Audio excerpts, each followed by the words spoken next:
Happy Friday. Hello. Hello. Good Shabbos to everybody. So this week, this is Parshat Metzora, which is one of the two parshiot of this week, both of which are dealing with all kinds of fun things like leprosy and bodily functions and things like that often we might read and think, why am I reading this at all, much less every year? So in typical Hasidic fashion, they're of course going to reinterpret these to mean something completely different than what they actually do, to try and get some spiritual meaning behind these ideas. So this text from Ma'ayan HaChochmah says, Yud He Vav He spoke to Moses, saying, "This shall be the teaching of the leper. On the day when he is to be purified, he shall be brought to the priest."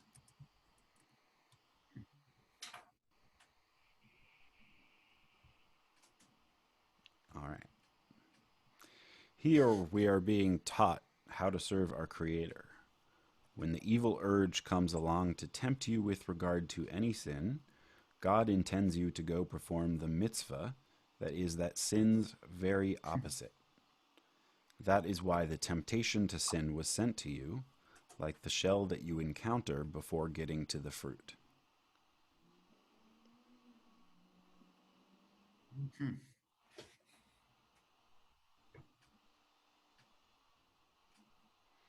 So at first glance, there's not necessarily a clear connection with the text, but I'm sure he'll get us there. Yeah.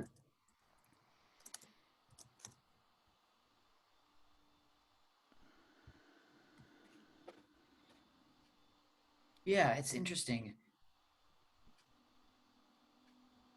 I mean, again, something we've seen in other Hasidic texts, but this idea that a sin comes to you,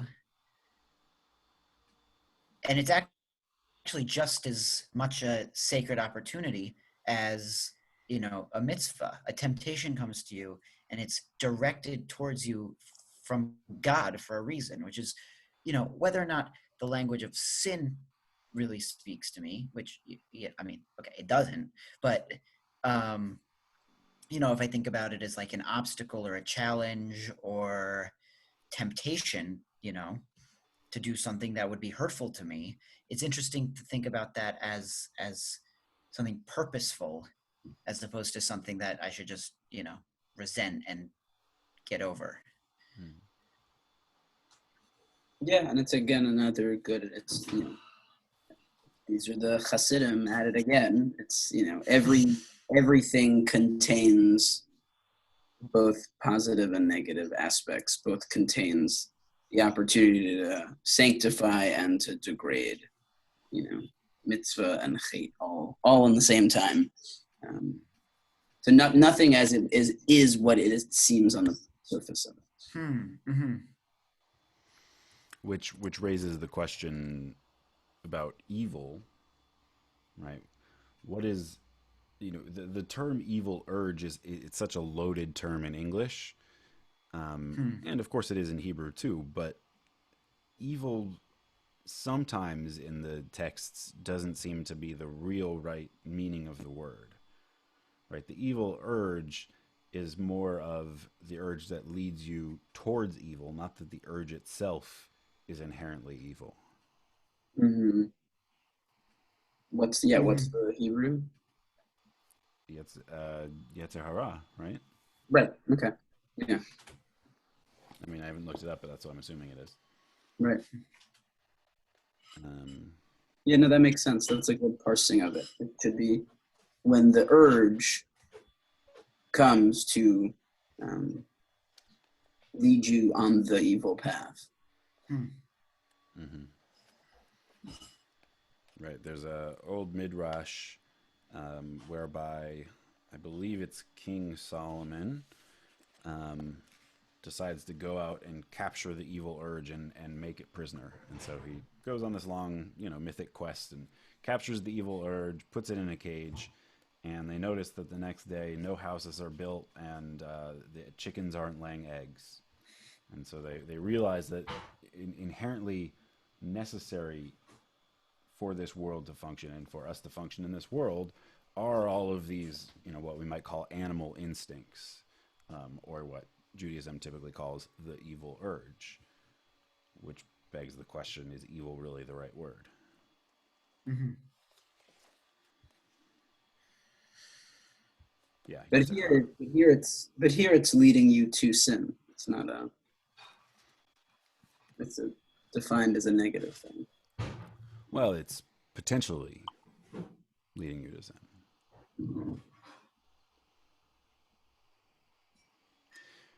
There's also, I think, an interesting thing, kind of a step before what you said, Danny. It's not even that God sent this to you as an opportunity, but let's start with just God sent this to you, which is not, the way we usually talk in our Jewish communities, in conservative synagogues in America, at least. It feels like a theology that we wouldn't expect to hear.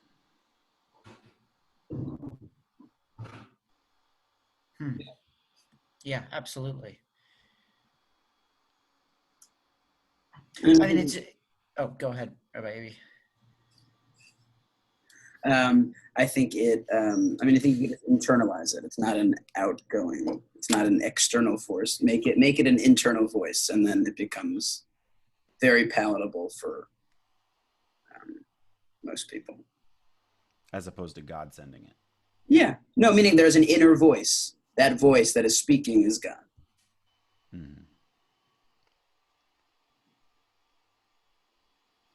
Danny, Yeah, I guess I'm wondering, in a similar way of thinking, not just the sent from God, but also sin. I mean, I mentioned this. It feels so weird and in some ways meaningless to me. So I'm thinking about ways to reframe this from like this translation of sin, and yeah, I don't know. I'm not sure. I'm curious if either of you have ways of thinking about sin. Maybe sin is meaningful to you, maybe not. But if not, like what does that mean to you in this context? So the word is avera. Sin. Mm-hmm. I think it's meaningful. It's you're missing the mark. Mm-hmm. You could approach someone with curiosity, and instead you're small-minded and are frustrated by what they say. You could go, you're not acting in the best way that you could. Yeah.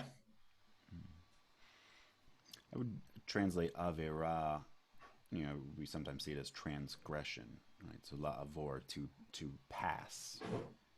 And so this is that moment, what they're calling an avera is sent to you or arises in you. You have to pass this moment in one direction or the other. Which direction do you pass it in? Towards the negative, based on the evil urge, towards it being a transgression, or with a positive urge to the mitzvah?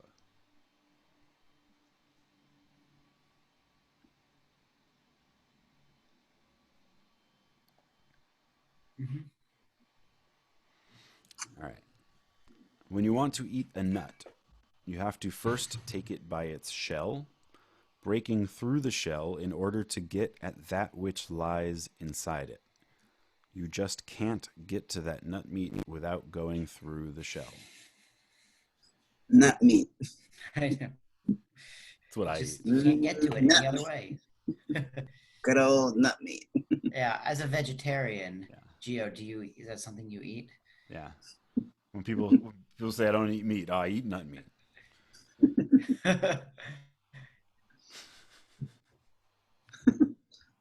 No, it's a great image. It's very understandable and relatable. Mm-hmm.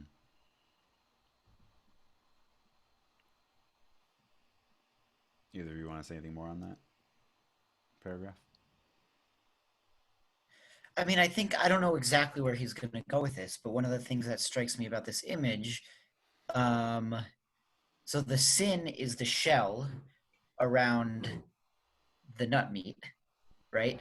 Hmm. And if you think about like the shell of the nut growing on the tree, it's actually necessary for that shell to be there in order for it to grow, in order for the nut inside to grow. So it's just really interesting to me.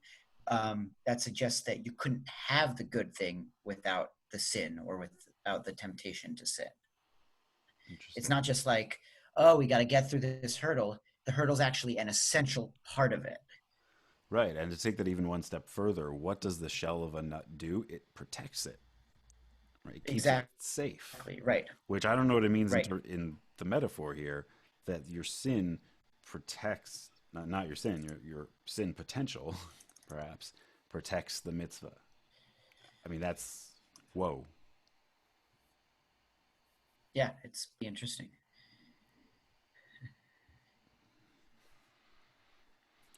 The same is true of a mitzvah. In case we didn't get the metaphor. You can't get to it. Oh, I thought we were just talking about almonds. I thought you came up with that whole mitzvah idea. Sorry. That Yeah. same is true of a mitzvah.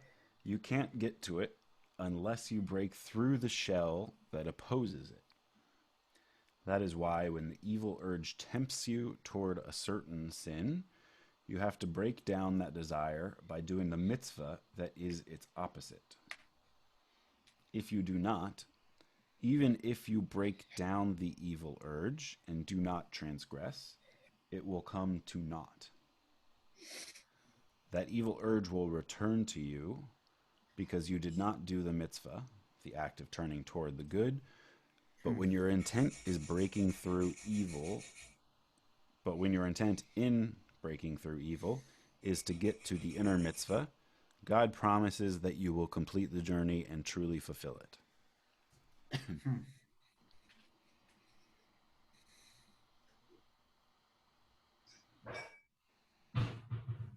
I'm intrigued by this idea of the opposite mitzvah or the opposite sin. Yeah, I'm thinking about that as well. What does that actually mean in practice? Right. And how do I know what the corresponding opposite mitzvah is to the temptation that I have? Right. If the temptation is, or if the sin, the temptation is eating bacon, is the opposite just not eating bacon? Like that seems like a weak statement. I mean, I think you could. I mean, But that you could think of that example of it's like, how do I sanctify the food that I'm eating? mhm. So am I making a holy choice? So, Mhm. interesting follow up question to that then. Is there a difference in this moment if I want some bread and say hamotzi versus in that instance if I want some bacon and say hamotzi over bread and don't have the bacon?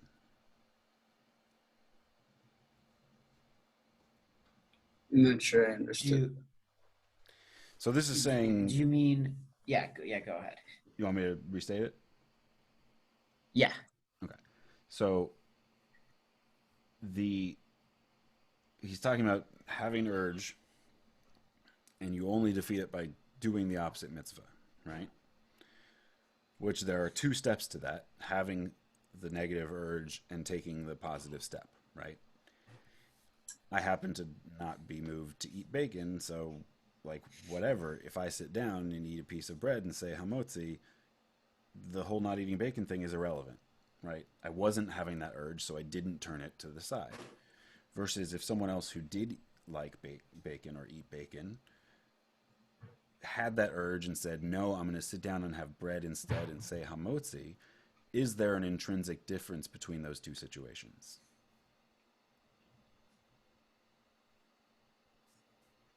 So I think from the perspective of doing a mitzvah and halachic observance, No, I don't see a distinction. But from the perspective of the individual's spiritual life and relationship to the divine, there's a difference. Do you want to parse out why?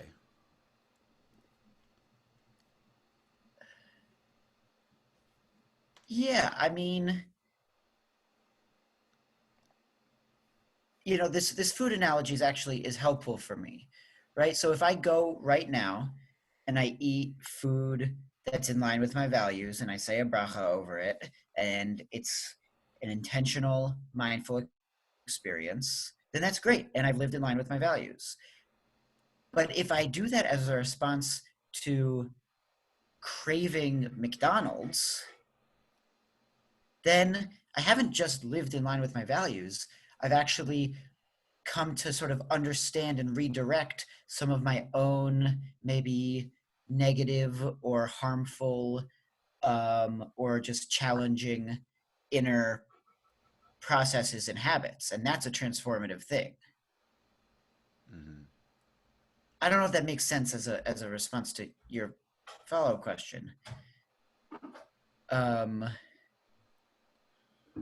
Right. So what I'm hearing you say is from a non-theistic standpoint, but one of spiritual humanism, perhaps, if you want to call it that. I don't know. There is a sense of growth and self-control that is in the one that is not in the other. Yes. And therefore a sense of value. And not just, yeah. And I would say not even just self control or growth, but the opportunity, thinking about it was just Passover recently, right? But actually a moment of freedom or liberation in some way, that instead of being enslaved by my cravings, even though fulfilling those cravings isn't who I want to be, I can use the opportunity of the craving to find freedom from it instead of just to be more enslaved by it. And I think you can, find this compelling from the perspective of commandedness and God, or just from the perspective of like your own habits and patterns that you want to break free from. That every time that negative pattern comes up, it's an opportunity to find freedom from it, just as much as it's an opportunity to continue encouraging it. That's kind of how I'm reading this.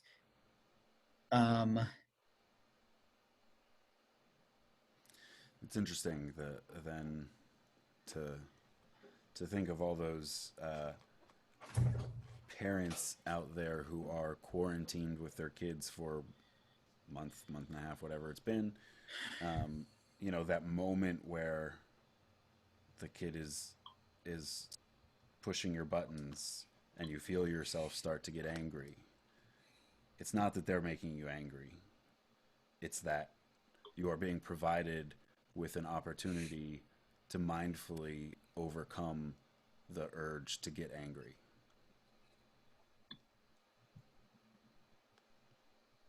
They also might be making you angry. But yes, I do agree with what you're saying. I think what's difficult about this is that it just sees the world as either you're doing a mitzvah or you're sinning. I would say the majority of my life majority of my days are spent doing neither. In a neutral space, you're saying. Yeah. Right. So I think the question that begs to be asked from that statement is, what is a mitzvah? Right. So from a traditional, older / more orthodox view, a mitzvah is something that was commanded to God, right?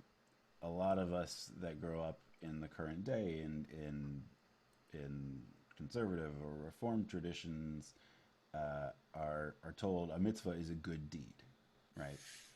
So if one takes that more expanded meaning of the term mitzvah, anytime you're nice to someone, you're doing a mitzvah. It, I think, opens up inherently more of your day for quote unquote mitzvah potential. Right. I just then what's the sin? That's the problem. I don't know, being a jerk. Sure, but like, you have to quantify that a little bit more. I mean, I get it. Like in a good, like any good Hasidic or mystical worldview, it makes every moment a potentially holy moment. Mm-hmm. Right. I don't know. I just think at least at this point, there hasn't been a sense that there can be a moment of that's just ordinary. It just is. You're neither doing mitzvah or sinning. You are just existing. Although this starts out by saying when the evil urge comes. Mm-hmm. So at the moment where that happens, you have a choice to go in one direction or the other. Maybe when you're in that moment of temptation, it's hard to be neutral. Mm-hmm. No, actually, he does give that potential.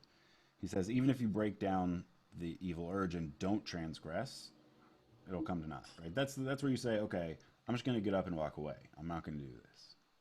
Right. As opposed to saying, I'm going to turn this into a mitzvah. Right.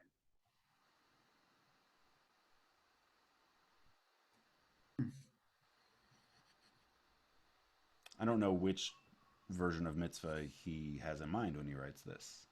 Does he have a more expanded, or is it a more traditional? And I have no idea. I could see arguments for either.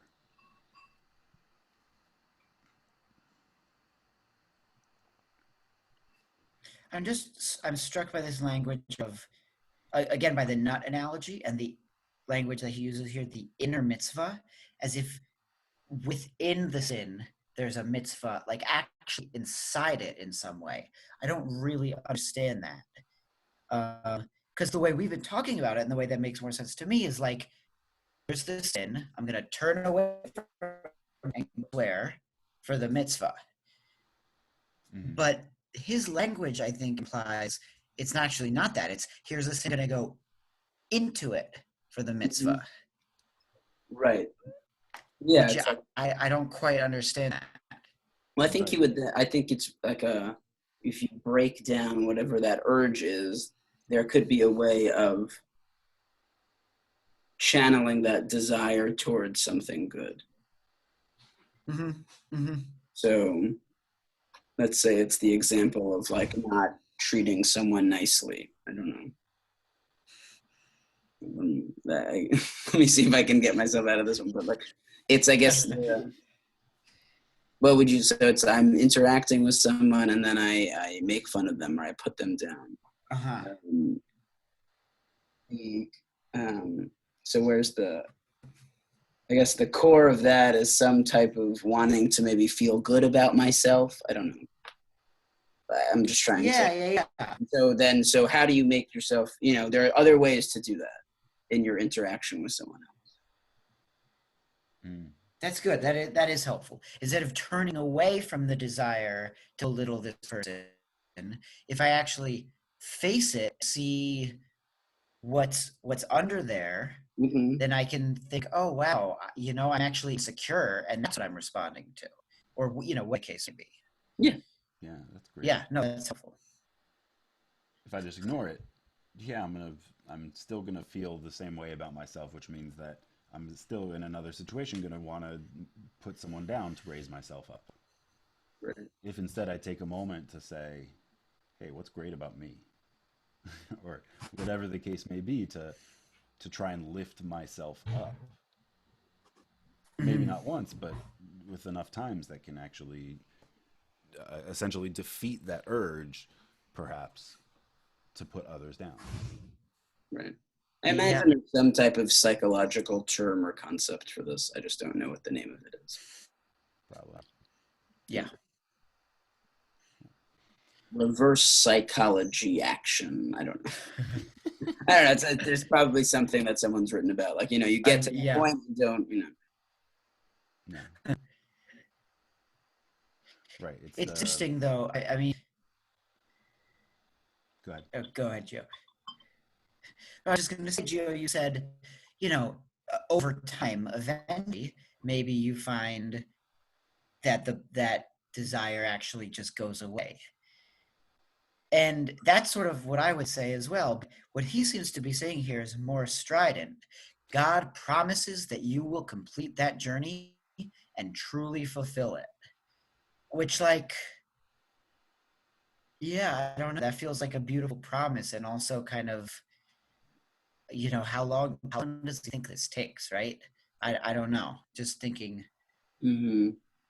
Just thinking about my own life, I feel like there are things that I've been aware of for years, and sometimes I just do the thing even though I know I shouldn't, and sometimes I just ignore it and don't do it, but also don't face it.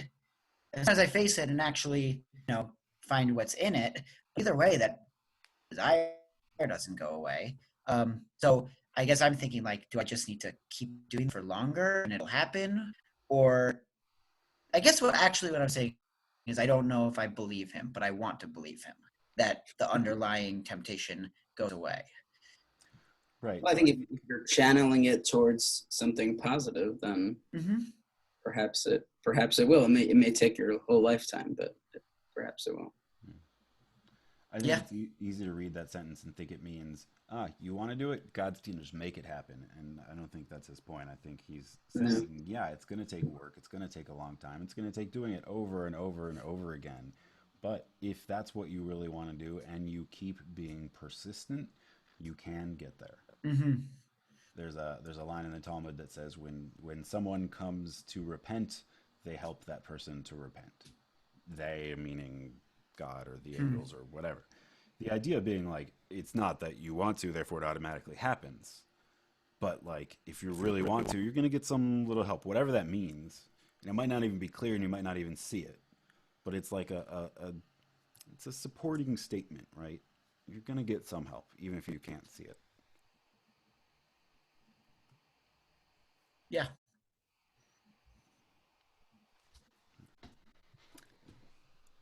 This is the meaning of our verse. This shall be the teaching of the leper.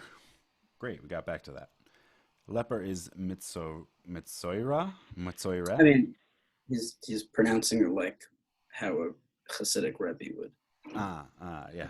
So, thank you. So sometimes in these Hasidic texts, they make these puns on the words that only work in their Hasidic accent. So that might be why, Art Green is usually. Yeah, not necessarily, but Okay. this one's just this was an old. This is the earliest. You look at Rashi. Oh, is it? Okay. Yeah. So Metzora, read it as Motzi Ra, a defamer. Would that literally be like one who finds evil? Right, Hamotzi Ra. One who. Mm-hmm. Minha. Okay. One who speaks ill of others.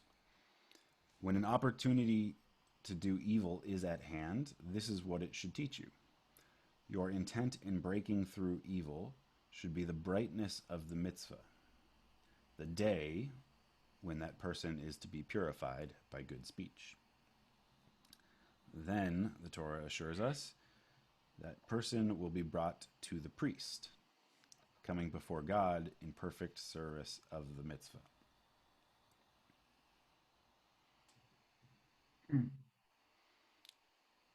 So to read that back into the initial text, it sounds like it's saying, God spoke to Moses, saying that this will be the teaching for the one who is having this urge to do evil. On the day where you notice that and turn it around and purify it towards the good, that's when you will come before God. Does that seem what he's saying? Mm-hmm.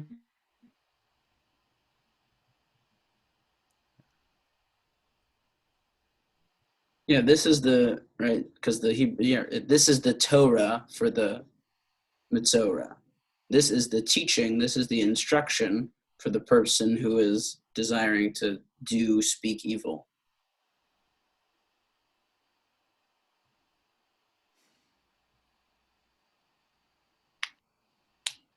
like sort of, classification. There are several layers going.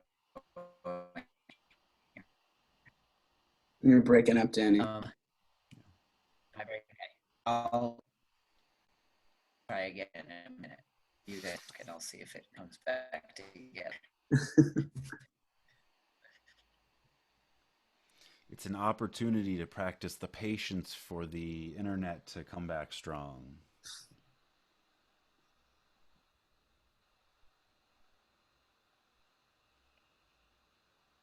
Which it looks like it might take a little while.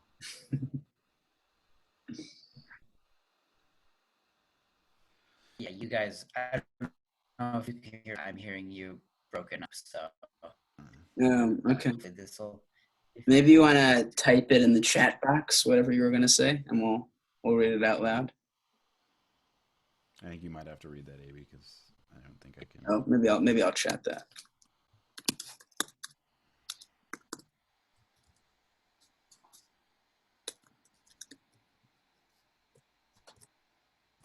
No, I can't see.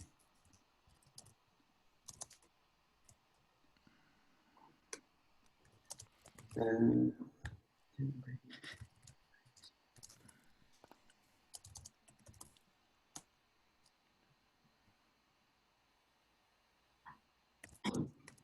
right. Do you have any other thoughts on this last paragraph?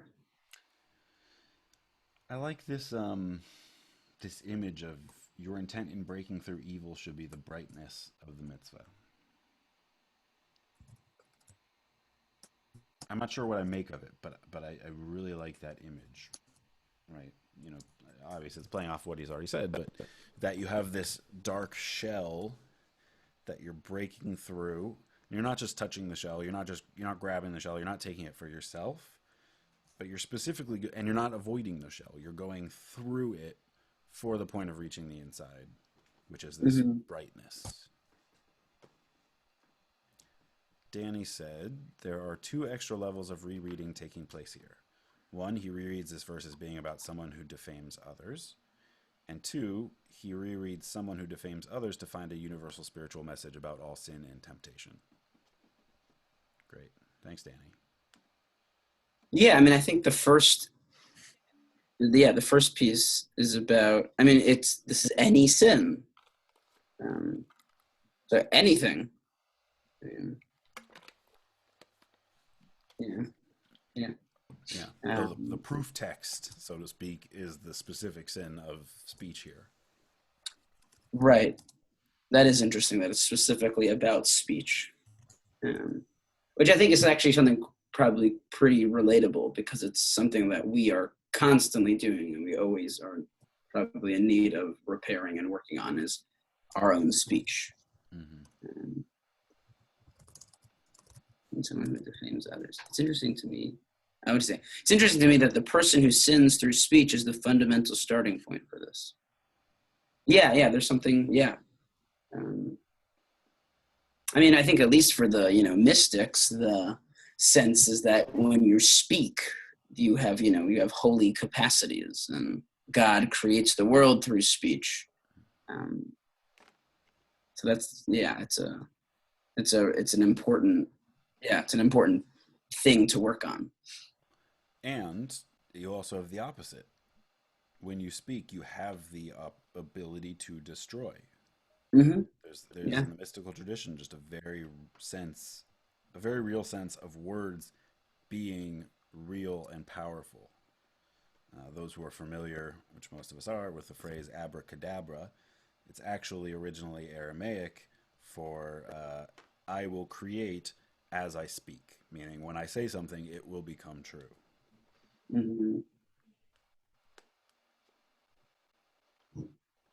I think I'm back. Can you understand me? Hey, you're back. Oh, loud and clear. You've really refined your speech. Yeah, excellent. Baruch Hashem. Well, what both of you said was exactly what I was thinking about the speech, so good work.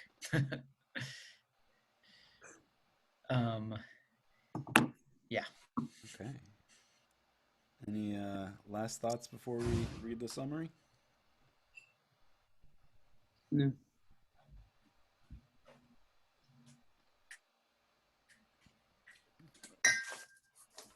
All right.